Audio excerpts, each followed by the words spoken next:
Dear students, मैं आप लोगों को पैसिव वॉइस भी कहा था बतलाने के लिए, लेकिन पैसिव वॉइस पढ़ाने के पहले वर्ब की आवश्यकता पड़ती है, क्योंकि उसमें मेन वर्ब और हेल्पिंग वर्ब की कैटेगरी लिखनी पड़ती है। इसलिए पैसिव वॉइस को क्लियरफाई करने के पहले बेसिक कंसेप्ट वर्ब के बारे में आप लोगों को डालना चाहते हैं। वर्ब वह होता है जो किसी क्रिया को, किसी सेंटेंस का समझिए सीमेंट है। बिना वर्ब के सेंटेंस का स्ट्रक्चर, किसी भी सेंटेंस का स्ट्रक्चर नहीं हो सकता है, इसलिए स्ट्रक्चर इससे ज़रूरी बनता है।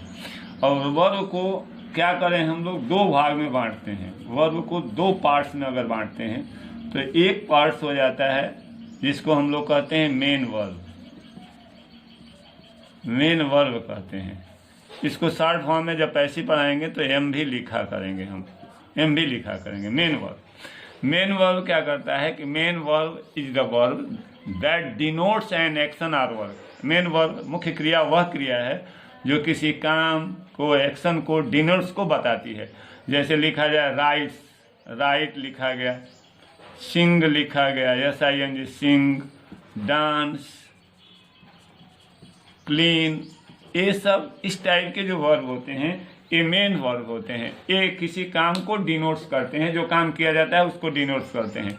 जब ऐसे मैं एक सेंटेंस लिखूं, राम राइट्स अ लेटर, तो अब ये क्या करेगा कि यहाँ राइट जो है हमारे एक्शन को, काम को डिनोट्स करता है, तो इसको मेन वर्ब कहते हैं, एम भी कहते हैं।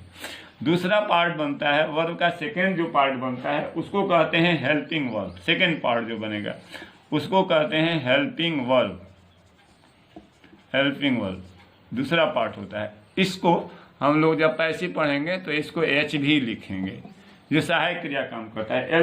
इसको हेल्पिंग वर्ब को दो भाग में बांटा जा सकता है। हेल्पिंग वर्ब को दो भागों में बांटा जाता है, दो पार्ट्स किया जा सकता है। एक होता है model auxiliary verb, modal auxiliary, और दूसरा होता है प्राइमरी ऑक्सिलरी।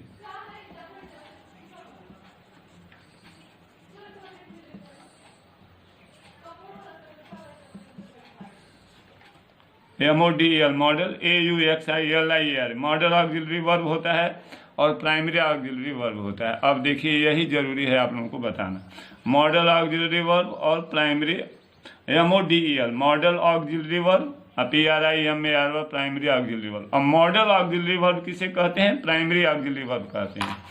वर्ब को मैंने दो भाग में बांटा, main verb, helping verb. Main verb means MB का मतलब वह क्रिया जो एक्शन को डिनोट करती है।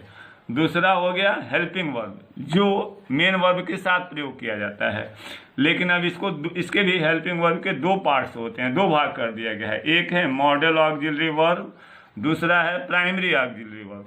और मॉडल ऑक्सिलरी वर्ब वे वर्ब हैं जिनका विभिन्न टेंसों में, हर टेंसों में प्रयोग नहीं किया सकता है। जैसे लिखिए can, modal auxiliary verb, can, could, shall, should, may, might, must, ought to,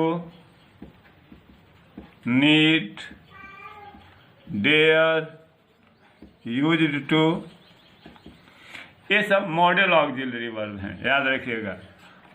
model auxiliary verb में क्या क्या आते हैं? Can, could, shall, should, may, might, must, ought to, need, dare, used to, ये मॉडल ऑक्सिलरी वर्ब हैं। ये modal auxiliary की विशेषता क्या है? जैसे कैन, अब देखिए यहाँ देखिएगा, can, could, shall, should, may, might और मस्ट, इनका प्रयोग बिना मेन वर्ब के नहीं हो सकता है। इनका बिना प्रयोग मेन वर्ब के नहीं हो सकता है मॉडल वर्ब में। और इस मॉडल वर्ब को, इसको जो है हम इसको बिना मेन वर्ब का नहीं प्रयोग कर सकते हैं। हर टेंस में भी नहीं लिख सकते हैं, हर टेंस में भी ले सकते हैं, हर पूरे टेंस में नहीं प्रयोग किया सकता है, कंप्लीट टेंस में नहीं प्रयोग किया सकता है, बिना हेल्पिंग वर्ब का नहीं प्रयोग होता है। और ought to, need, dare और used to, इनको जो है मार्जिनल ऑक्सिलरी वर्ब कहते हैं। इनको मार्जिनल, इनको जो है इनका प्रयोग मेन वर्ब के रूप में किया जाता है। ought to, need, dare, used to, इनका मेन वर्ब के रूप में प्रयोग किया जाता है। लेकिन इनका मेन वर्ब, इसे डायरेक्ट कभी भी बिना हेल्पिंग वर्ब के कैन का प्रयोग नहीं कर सकते, बिना मेन वर्ब के कैन का प्रयोग नहीं कर सकते। जैसे I can write a letter, लेकिन कभी भी कैन का प्रयोग बिना मेन वर्ब के, बिना एमबी के, इसका can, could, shall, should, may, might, must बिना मेन वर्ब के कभी भी लिखा नहीं जाता है। Be clear, without MB can, could, shall, should, may, might, must, can't be written, कभी भी नहीं लिखा सकता। इसके लिए क्या चाहिए? मेन वर्ब चाहिए। Ought to, need, dare, use to main verb के रूप में प्रयोग किया जाता है। अब इनका प्रयोग जो है, इन सभी जो क्रिया दिया है इनका प्रयोग जो है possibility, probability, ability, permission, obligation के लिए किया जाता है। Can, could, shall, should, may, might, must, are to, need, ये ऑब्लिगेशन होता है, प्रोबेबिलिटी होता है, पॉसिबिलिटी होता है, इसके लिए किया जाता है। अब इसके बारे में मैं आप लोगों को यदि चाहेंगे तो कैन का प्रयोग पॉसिबिलिटी कहाँ, प्रोबेबिलिटी के लिए करेंगे, शॉल का प्रयोग, मे का प्रयोग, तो मैं इसको डिटेल डिस्क्राइब करूंगा, लेकिन इन सबों के लिए मॉडल वर्ब है। अब दूसरा वर्ड है प्राइमरी वर्ब, जो आप लोगों को इसे नोट कर लीजिएगा। प्राइमरी वर्ब के बारे में व्याख्या कर, अब ध्यान से सुनिए। मेन वर्ब, वर्ब के दो पार्ट्स हुए, main verb, helping verb. Main verb M भी लिखा जाएगा, हेल्पिंग वर्ब को एच भी लिखा जाएगा। हेल्पिंग वर्ब के दो पार्ट हुए, modal auxiliary verb, primary auxiliary verb. Modal auxiliary verb में can, could, shall, should, may, might, must, are to, need, dare, use to. लेकिन can, could, shall, should, may, might, must कभी भी बिना main verb के नहीं लिखा जाता है। आर टू, नीड, डेयर और यूज टू इनका कभी कभी मेन रूप के रूप में प्रयोग किया जा सकता है, तो इसके बारे में और इनका ऑब्लिगेशन, पॉसिबिलिटी, प्रोबेबिलिटी, ड्यूटी, इनका प्रयोग किया जाता है। तो जिसकी डिटेल में आवश्यकता पड़ने पर मैं डिस्क्राइब कर दूंगा। अब रहा आप लोगों का प्राइमरी ऑक्सिलरी वर्ब, जिसको हेल्प जो मुख्य है प्राइमरी ऑक्सिलरी वर्ब। और प्राइमरी ऑक्सिलरी वर्ब में क्या आता है?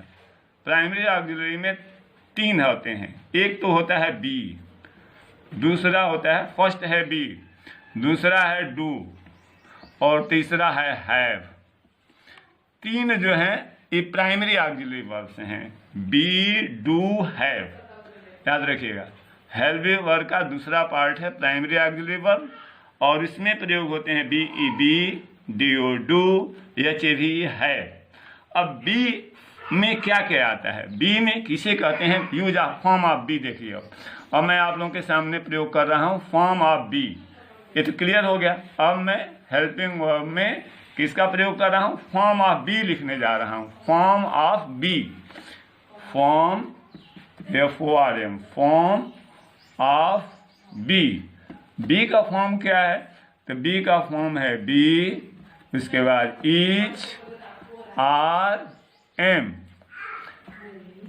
इसको V1 भी कह सकते हैं, इसे प्रेजेंट भी कह सकते हैं, बी फॉर्म है। दूसरा पार्ट है वॉच, वॉर, इसको V2 भी लिख सकते हैं। तीसरा पार्ट है बीन, और इसी में नेक्स्ट लिखा जाता है बीइंग, BEING, ING हो जाता है, ये V4 लिख सकते हैं। ध्यान से देखिएगा, फॉर्म ऑफ बी, बी का फॉर्म हो गया क्या? Is, are, am. दूसरा क्या हो गया? Was, were. तीसरा क्या होगा? बी का is, am, are, was, were और बीन होता है, BEEN, बीन। विवर्ब थर्ड हो गया। और भी अब यह जो है किसी प्रकार से प्रयोग किया सकता है, तो इन सबों को मेन वर्ब के रूप में भी प्रयोग कर सकते हैं, हेल्पिंग वर्ब के रूप में भी प्रयोग कर सकते हैं। इन दोनों रूपों में प्रयोग किया सकता है। मेन वर्ब में जो प्रयोग करेंगे तो इसके साथ जो है, जैसे मैं लिखूं राम इज माई फ्रेंड, देखिए ध्यान से, अब राम इज माई फ्रेंड, यहाँ इज मेन वर्ब का काम करता है, MV का काम करता है, राम इज माई फ्रेंड। लेकिन याद रखिएगा, जब बी फॉर्म मेन वर्ब का काम करता है तो इसका पैसिव नहीं बनता है, ये पैसिव भी साथ में सिखाते जाते हैं। जब is, are, am main verb का काम करे तो इसका पैसिव नहीं बनता है। जैसे मैं लिखूं आई एम अ स्टूडेंट, इसका पैसिव नहीं बनेगा। जब बी फॉर्म मेन वर्ब का काम करता है तो इसका पैसिव नहीं बनता है। जैसे मैं लिखूं वॉच, शी वॉच देयर, इसका पैसिव नहीं बनेगा। शी वाज देयर पैसिव नहीं बनेगा। तो जब be form is am are was were main verb का काम करता है तो इसका पैसिव नहीं बनता है। अब आइए हेल्पिंग वर्ब के रूप में इसका प्रयोग, हेल्पिंग वर्ब के रूप में जब प्रयोग करते हैं तो लिख सकते हैं Ram is writing, Ram is writing a letter. अब यहाँ हेल्पिंग वर्ब के रूप में प्रयोग किया गया, Ram is writing a letter, तो इसका पैसिव बनेगा।